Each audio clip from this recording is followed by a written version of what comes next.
Joined now in the final five by the Congresswoman representing Virginia's 7th Congressional District, Abigail Spanberger, back up late with me tonight here on the final five.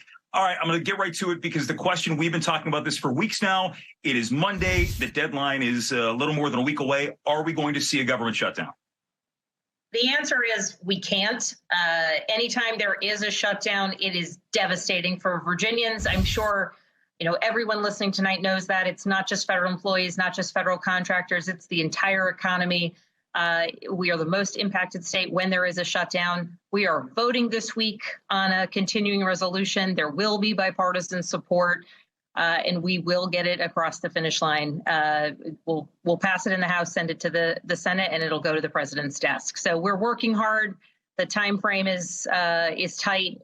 We should have done this weeks ago, but I am knocking on wood, but feeling quite confident that we are avoiding a shutdown at the end of the month. One of the things that Republicans to this point have insisted that there be some inclusion of is this act, this so-called SAVE Act, which would require proof of citizenship for voter registration. Democrats have said it's nothing more than a messaging bill. Why not include that and give them a little leeway on what they wanted? I mean, if it was really only a messaging bill that just restated what is already the law, which is to vote in federal elections, you must be a U.S. citizen, I think there would be across the board pretty broad support on both sides of the aisle for that. But in fact, it's more than that. It is a bill that, of course, restates what is already the law, that you have to be a U.S. citizen to vote in federal elections. But it also creates major hurdles for how it is that one proves that. And some of the hurdles where I've asked for explanations from my Republican counterparts about how this would be addressed without any answers. Some of the hurdles would be for veterans or service members that might move states, re-registering and changing registration. A big challenge would be for people who might change their name, legally change their name, particularly, in the case of a woman who might choose to take her husband's name. Your birth certificate says one thing, you move states, you try to re-register. If you have a passport, sure, that's straightforward. Many Americans do not. And so the hurdles that would be put in place just to register would be pretty significant for everyday American citizens who are going about their daily lives, who have already done what is necessary, who are already abiding the law, who are already eligible to vote. And so it's much more than a messaging bill. It's a major voting restriction bill, and the people most impacted would be those who change their name. It skews heavily towards women in marriage, service members, and veterans. So if it were just a messaging bill, I'd support it, but it's much more than that. Let's jump into something else here that there's a lot of perception that not a lot's being done on Capitol Hill. Right now, you and Garrett Graves of Louisiana are teaming up on what's called the Social Security Fairness Act, which is incredible. There are 328 co-sponsors, but you still have to try to force a vote on this. There are a lot of people who are watching this who might be affected by some changes with Social Security. Explain what this is about and why you're pushing for this. When I first started running for Congress, I had a woman at an event tell me that she was the widow of a career public servant. He had been a federal employee. When he passed away, she collected a small portion of his pension. Her Social Security was heavily reduced. She herself had also worked. She'd paid into Social Security. That's an earned benefit for her.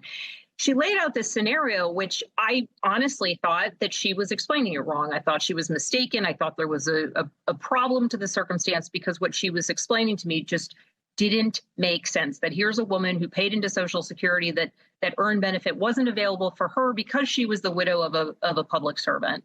But when I dug into it, I found out not only was she correct, but this problem impacts millions of people. And in many cases, the real heartbreaking circumstances are for those widows and widowers who are heavily impacted after the loss of their career public servant spouse. But for many retired public servants, I'm talking about police officers and teachers and firefighters and federal employees, they see their earned benefits. So if they've paid into Social Security, they're otherwise eligible for it. They see their Social Security decreased, in some cases, hundreds to $1,000 per month. It is outrageous. It is theft from our public servants that is currently occurring. That's why we have done the discharge petition, this bill that has 328 co-sponsors. We have the discharge petition. We got 218 signatures. That's 218 members of Congress that want to force a vote on this bill. And we want to do it on behalf of the public servants across certainly the 7th District of Virginia, but the entirety of the country, which is why there's such broad bipartisan support. Hopefully we'll get that vote in November, send it to the Senate, and then off to the president. But we're working hard to make sure that happens. He's pushing back against this. If you have 328 co-sponsors, why can't you get a vote on it in the first place? I would defer to the Speaker of the House, Speaker Johnson, to answer that question. I think that of all of the bills that we're about to vote on, we've got 56 bills even just coming up on the suspension calendar this week, in addition to others that are coming up under a rule. None of them have 328 co-sponsors, and I can say that with certainty because 328 co-sponsors makes this bill the most supported bill in the House of Representatives, but yet we can't get it out on the calendar. But my hats off to Garrett Graves, Republican from Louisiana, who in partnership with me said, enough is enough. If we've got to force a vote, we're going to force a vote.